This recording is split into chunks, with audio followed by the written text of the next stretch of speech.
Good morning and welcome back to Mae Sot, Thailand. It's Monday, May 25th, and this is the first morning where I've woken up at my new guest house, the Green Guesthouse. I moved here yesterday from my room at the first hotel. So yesterday and last evening was all about moving into my new room and figuring out all the quirks about this new place. In my lifetime, I've stayed in dozens, hundreds of little rooms like this, and I consider myself something of a master of figuring out all the little details, things that are good and things that are bad about a room, things you can tweak to improve it. And it's surprising quite often how important the little things are. And I'll take you back into my room in a couple of minutes and show you some of the things that I'm talking about and how I'm settling in. Overall, I settled in great. I mean, my main reason, I guess, for moving here is that I could get air conditioning at a more reasonable cost. I could get an air-conditioned room at my old hotel, but the price per night was quite high. And I opted instead to go for a fan-only room. And personally, I was comfortable with that, but I found that I was kind of having a bad reaction to the non-stop heat and humidity. I was developing this intense heat rash over embarrassingly large parts of my body that just would not go away no matter how many cold showers I was taking. So I thought I would see if a bit of air conditioning would help. And I'm happy to say that based on just one day and one night of air conditioning here, my whole body is relaxing and doing much, much better. So yeah, I'm really glad that I made this move. And it's always fun to make a move to a new guest house, a new place to live. This is the scene around me, by the way. This is my view as I'm sitting here on my private patio and balcony. Yeah, I like this place. It's got character. And as far as I know, I am the only person here right now. 3 Thai people moved into this room yesterday, but looking at that door, there's a padlock on it. So either they've moved out or they're out doing something for the day. There's nobody in that room. And I haven't heard anybody moving around. I think I'm the only person here.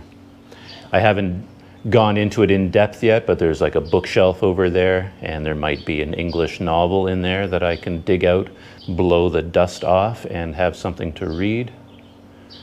And this is all the furniture around me. Yeah, nice table and chair there.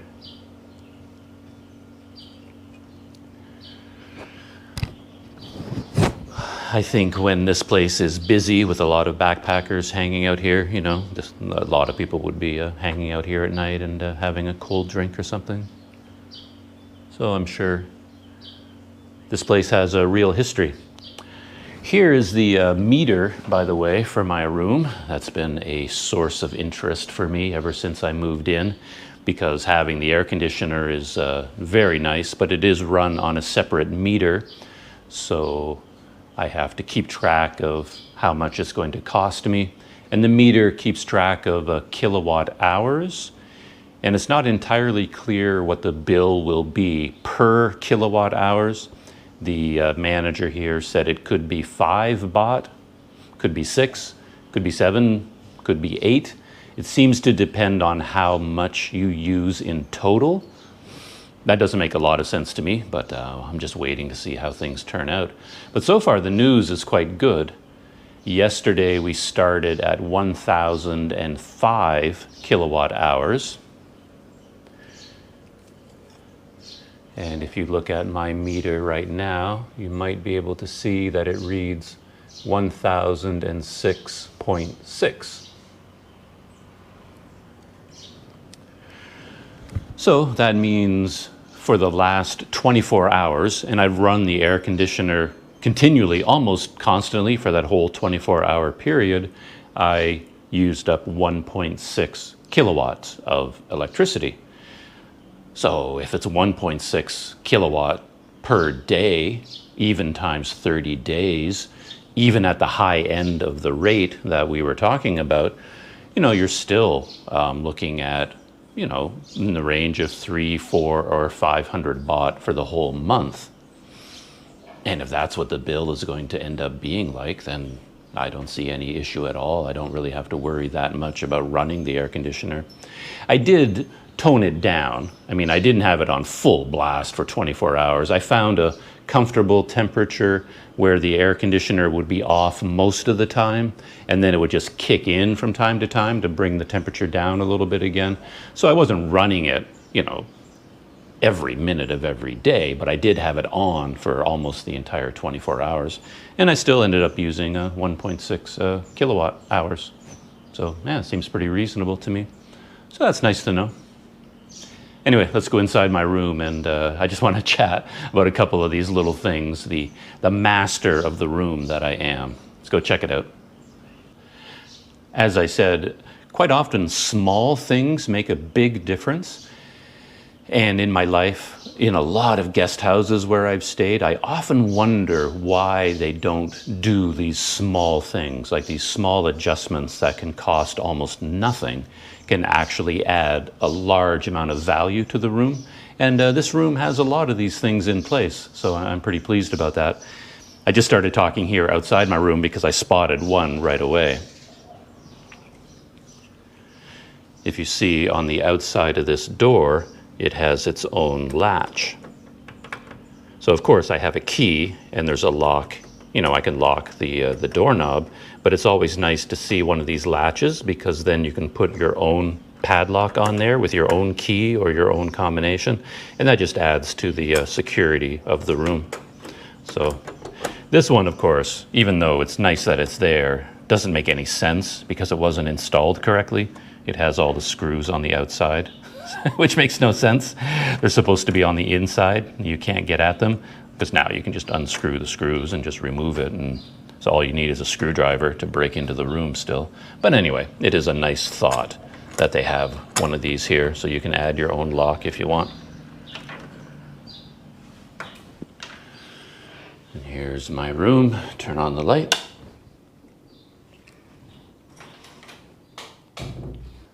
If you've stayed in places like this around the world or around Southeast Asia yourself, you can probably relate to some of the things I'm going to talk about. They're such tiny, silly things, but I find when I move into a new room, I often change things and tweak things quite a bit. And late last night, as I was trying to sleep, I turned off the lights, and yet, even with the light off, the whole room was bathed in this sickly green color, like I was in the Green Hornet's den or something, you know. It was actually quite bright in here, even with the lights off. And then I look up and I realized that the light was coming from the air conditioner.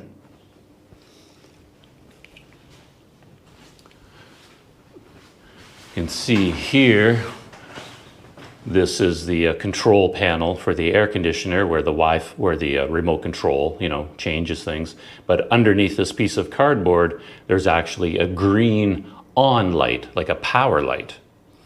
And during the day, of course, that power light doesn't really do anything. It's not very bright. But at night, when you turn off all the lights, that power light lights up the whole room. And if you have trouble sleeping, which I do, you know, a little night light like that can be a big problem.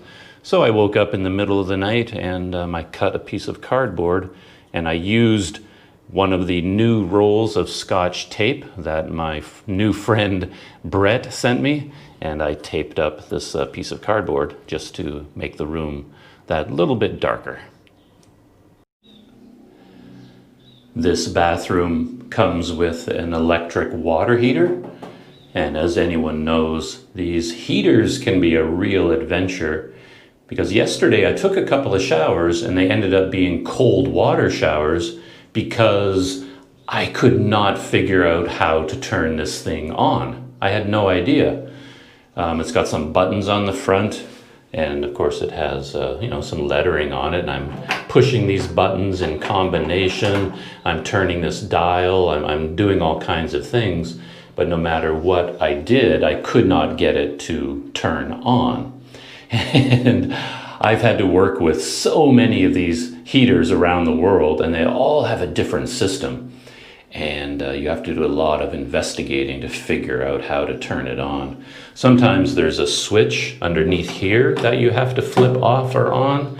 And I was feeling around in there and looking, but I couldn't find any kind of a switch or control system there.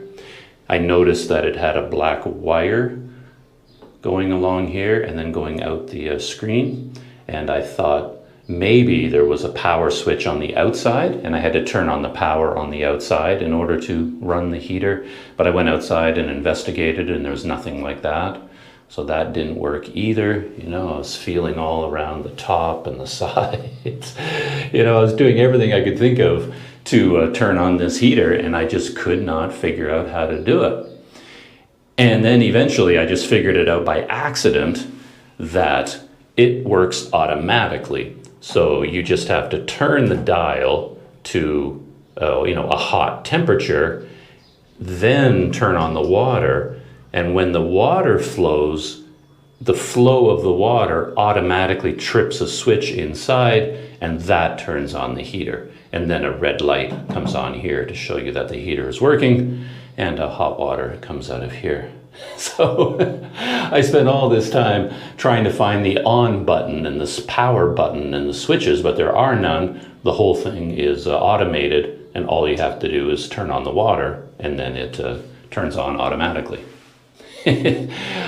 But of course, during my tour that the owner of the guest house gave me, she did not actually mention that. It's one of the things you generally have to figure out on your own.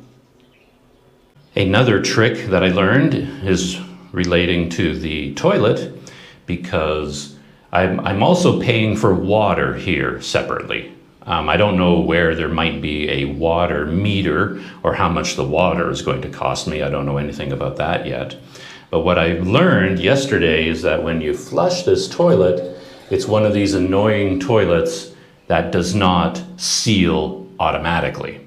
So if you flush that toilet, go out, and if you're gone for 5 hours, when you come back, this thing has been flowing water for 5 hours because the plunger inside the tank never dropped down and never sealed the hole in the bottom, so the tank never filled up. So every time you use this toilet, you have to be very careful to jiggle the handle and make sure that the plunger drops and then the rubber seal seals the hole. Otherwise, this thing will be flowing for hours and hours and hours, and of course, you don't want that. And when I figured that out the first time, because I did use the toilet, and then I went back out to the next room and I closed the bathroom door, and I was listening to a podcast and doing some other things, and then maybe an hour and a half later, the podcast ended and I could hear this sound of running water. And I thought, what the heck is that? And I investigated and came in and found that the water was flowing in this thing like Niagara Falls. And then I learned that, you gotta jiggle the handle unless you want to pay for a lot of water usage. It's not all challenging news in this bathroom. I'm a crazy man when it comes to hooks. So I'm very happy to see you got a hook here on the door, where you could hang a towel or hang your toiletries. Actually, in fact, I'm going to hang my toiletries kit there right now. That is a much better place to put it for a reason that I'll explain in a moment. And there's a towel rack over here, and there's another towel rack over here, and then a toiletries rig over there. And I appreciate that very, very much. It may not seem like a big deal to you if you usually stay in places with normal bathrooms, but I'm often staying in places where the bathroom is just a cement shell and there's nothing on the inside. No hooks, no racks, nothing of any kind. And just coming in here to take a shower is like a major adventure because there's just no place to put your towel or your clothes or your soap or anything.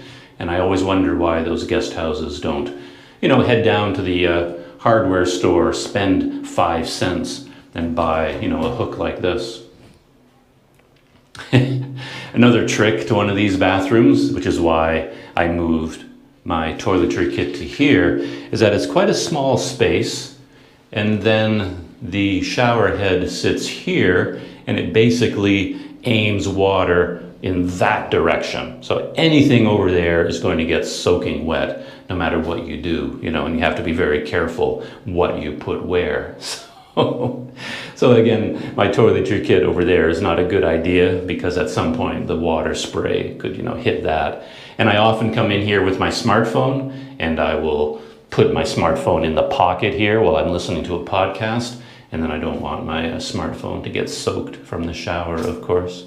And another funny thing that always jumps out at me is that in almost every one of these rooms, you know, they have a little garbage container. I'll swing the GoPro around and show you.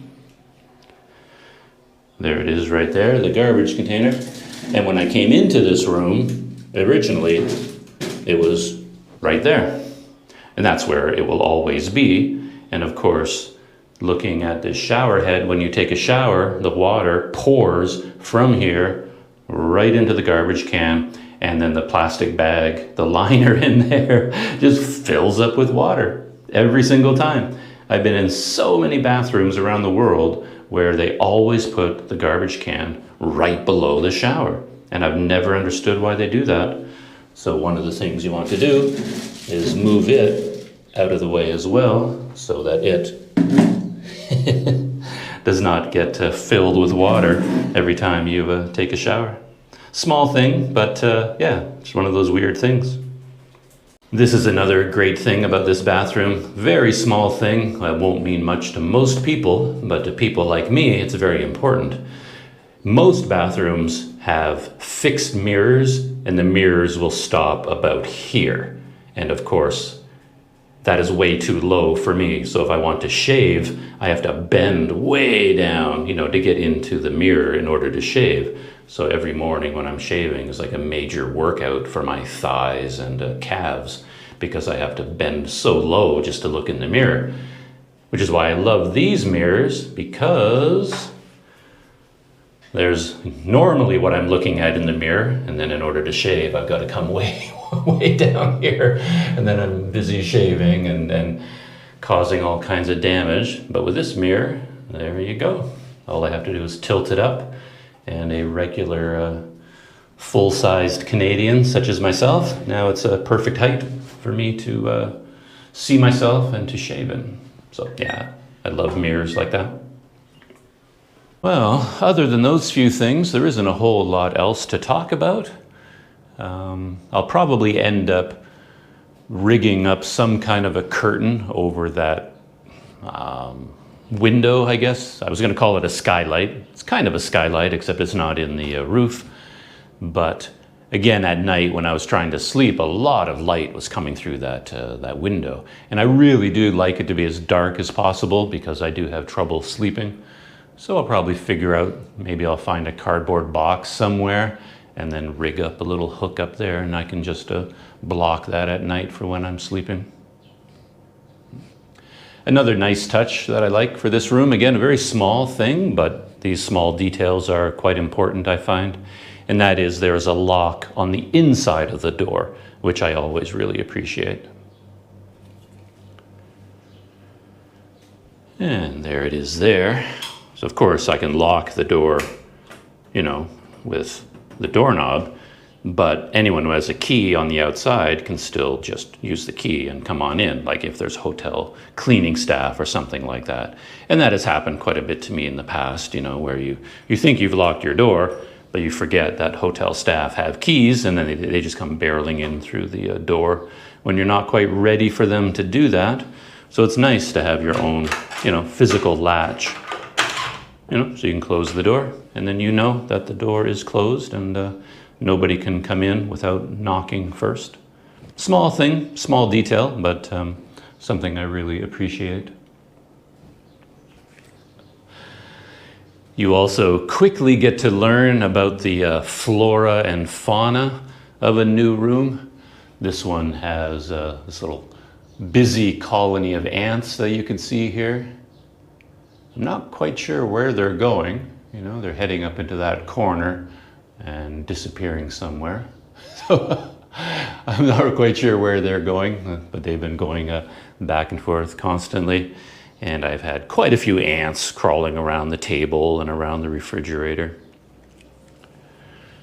Ants are no big deal unless you don't know how to deal with them. I spend a lot of time in the Philippines, and the Philippines, at least the places I stayed, the ant populations were just unbelievable. And if you had any kind of food and you accidentally left it out on the desk or on the floor or on the chair at night, you can bet all of it will be gone in the morning. If it's not gone, it will be covered in hundreds or thousands of ants. So you had to come up with all these, interesting ways. What I would do is often string a rope across the ceiling and then dangle like a bungee cord or something down, and then have a food bag, a sealed one, like a waterproof bag. I put all my food in that waterproof bag, seal it, and then hang it from a hook, from the ceiling. Do as many things as I can to prevent the ants from getting at it. But even when you did that, hanging from the ceiling, the ants will eventually find it. And no matter how tightly you seal a bag, they will find a way in. They're just absolutely unstoppable. Just like goats, actually. Goats are the unstoppable animals of the mammal world, and ants of the insect world. They will find the food if you leave it out anywhere, no matter what you do. And that's why this room is so great, because I have the refrigerator there.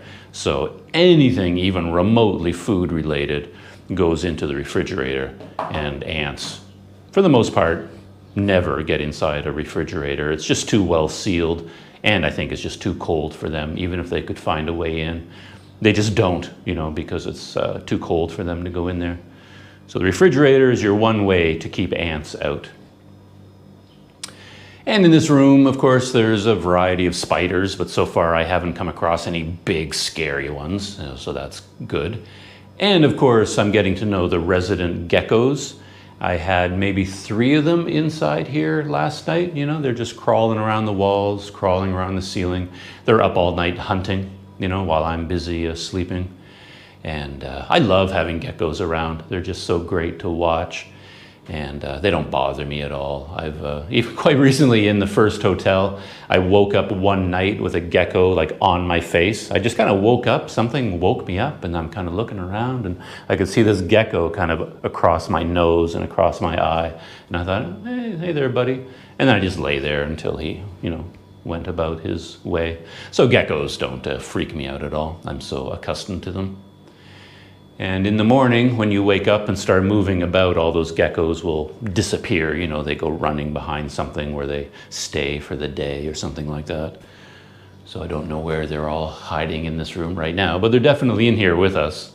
And actually I noticed in the bathroom, there was a gecko who has a permanent home behind one of the screens. Let's go see if he's still there. Oh, there he is. Way up at the top. You can see him just behind the screen. And I think he comes out at night to go hunting, and then during the day he hides back there.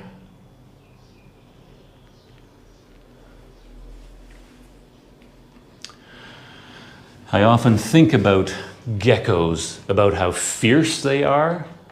Not for humans, of course, they don't bother us, but imagine if you were some kind of an insect, a moth or anything like that, and you knew that these geckos were out there hunting you all night long. I mean, that would be absolutely terrifying. You think velociraptors and T-Rexes are terrifying, but you watch a gecko hunting, that would be truly terrifying, to know that there's all these creatures out there looking for you all night long and trying to eat you. Yeah, geckos. That's enough babbling about the room for this morning. I do have a small mission for today, and it's kind of connected to my life of technology. I mentioned before that I brought my laptop to a computer shop, and they removed the hard drive from my laptop and put it inside an enclosure for me. Here it is right here. And they ran a program that changed the settings on the hard drive to give me access to all the files on it. because when you take one of these out of your laptop, you can't automatically just plug it in and gain access to the files. You have to do something special to it. So they did that for me, and then I was able to see all of the files on their computer.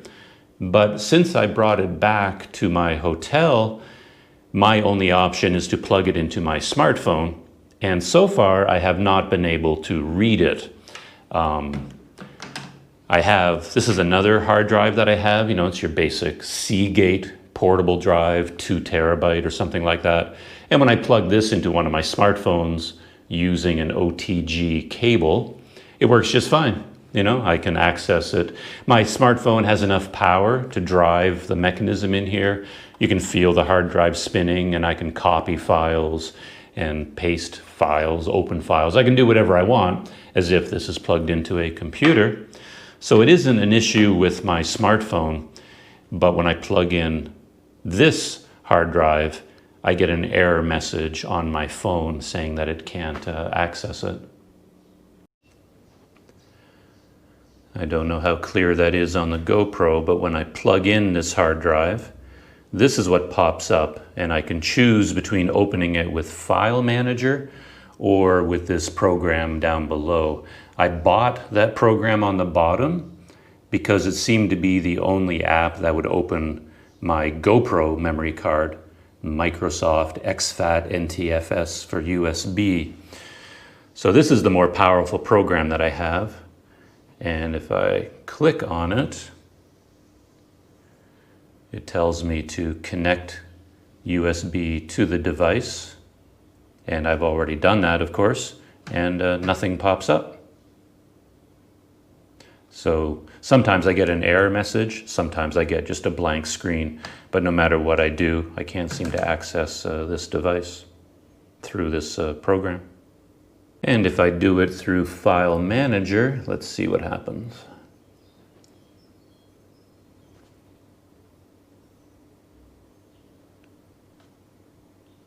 Now it's opened up my the stuff on my phone, and there's USB storage, so I can access the phone's SD card main storage. And this is USB storage, so this is the external hard drive that I just plugged in. And if I click on that, I get a message, could not connect to USB storage. So no matter how many times I click on it, I get that error message, could not connect. Could not connect.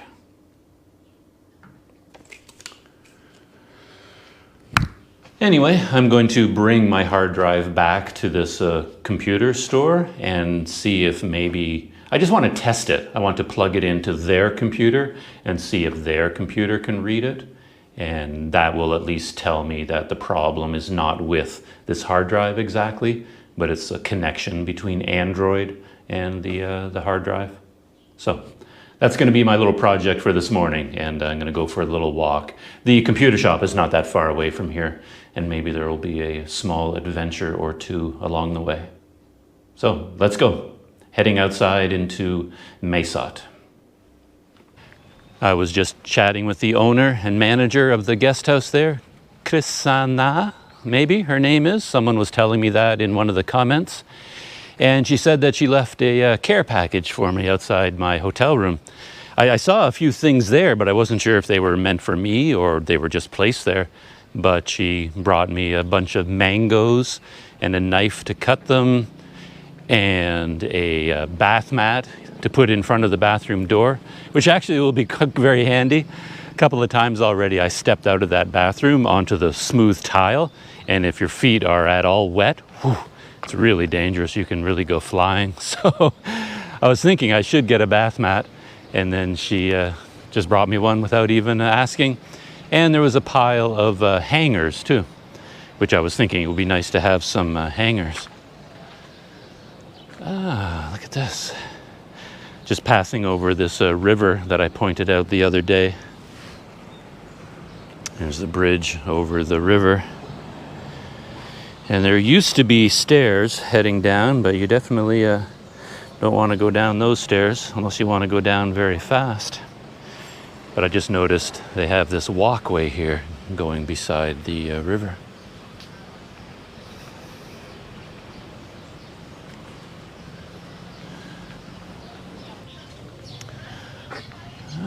look at this contraption here.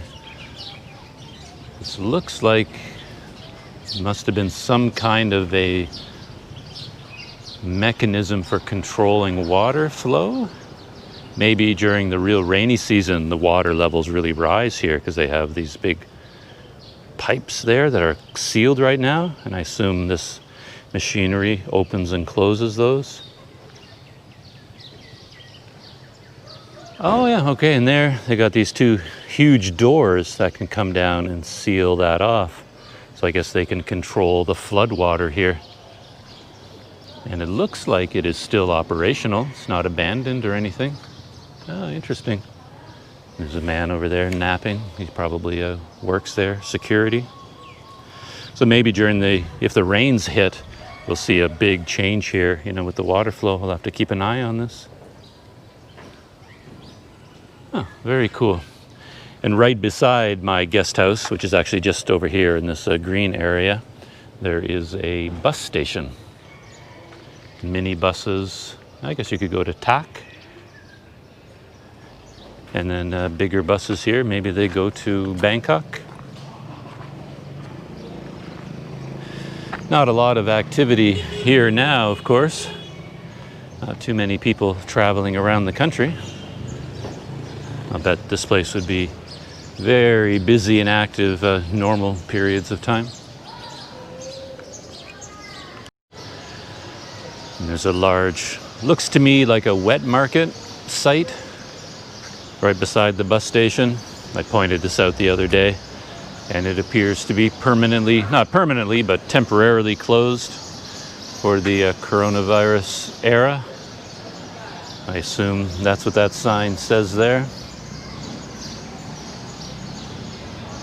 But I imagine this would be where you would come to get your chicken and fish and other meat.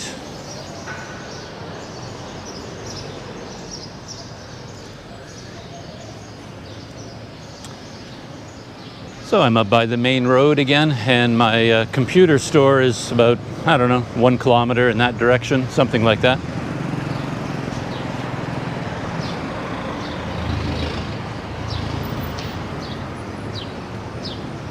Well, just coming back from the computer store, and this time they couldn't open the hard drive either. When I was there before and we put the hard drive in the enclosure, their computer was able to read the contents, so I thought we were good to go. But now when we plugged it in, just kept getting an error message. They offered to just give me a refund on the enclosure, but it's not a big deal to me, so I thought I'd just keep the enclosure and maybe I can fix it in the future. We could have just reformatted the drive and then I've got a 500 gigabyte hard drive, but I'm not quite ready to give up on it yet. They said that the data was corrupted and they couldn't access it, but I'm not sure I quite believe that because we did access it before. I mean, their computer did manage to open it up last time and read all the files, so I'm not sure why I can't do it this time. Plus, they seem to be in a bit of a hurry. When I showed up at the computer shop, it was closed. Well, it was open in the sense of all the lights were on and the business was open, but as often happens here, there was nobody inside. I mean, there was just nobody there. So I sat down on a bench and I waited for a while, and a few more customers showed up and a delivery guy. And the delivery guy got on his phone and I guess called the owner of the shop and said, "Hey, I'm here to deliver some stuff," and there's nobody here. So then the owner of the shop came, opened up, and they could get all the deliveries and everything. And then he tested my hard drive, but I could sense that he didn't really have time to work on it. He pretty much plugged it in and then told me there's nothing they can do, that it's corrupted. But I got the sense that there might have been something else he could do, but he just didn't have the time to really worry about it now, because as soon as I took the hard drive back and left, he hopped in his truck and drove away again, leaving the shop empty once more. So I think he had things to do. So I guess I'm just going to carry around this enclosure for a while, this this hard drive from my laptop, and maybe some point in the future I can get access. When I buy my own laptop, I guess, I can then maybe work on it myself and see if I can access the contents. So, my main mission for today, bit of a failure. But that's how these things go. I also wanted to buy a second OTG adapter.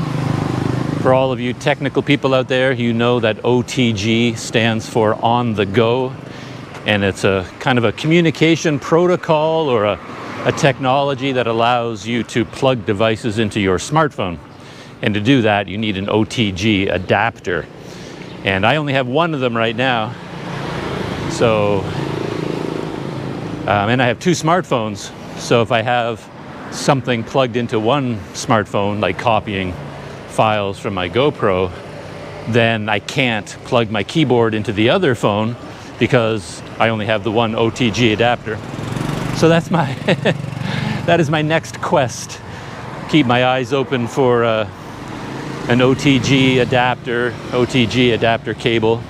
I haven't seen one in any stores in Mesa so far, but we'll see if I can track one down. It's not like an emergency or anything, just something I want to pick up at some point in the future.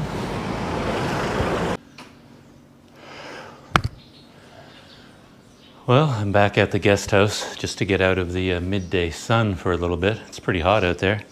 And here's my care package from my hostess. I've got a whole bunch of mangoes, and she says they're not very, very sweet. They're actually a type of mango that's a little bit sour maybe, so we'll find out. And she brought a set of bowls and plates for me as well, which is very nice. Let's bring these in here. It looks like we picked up a hitchhiker, got a little spider in there. He'll join the menagerie inside my room. And she brought me some hangers, which is very nice. I will hang them all up here. And then I can organize. Actually, I guess I don't really need that many hangers, do I? Since I have two shirts, basically. Two shirts and one tank top. Or three shirts. So maybe I can spread out my vast wardrobe now. And this is a very thoughtful item. She brought a mat, floor mat for outside the bathroom, and that could end up saving my life because that floor gets very slippery when it's wet.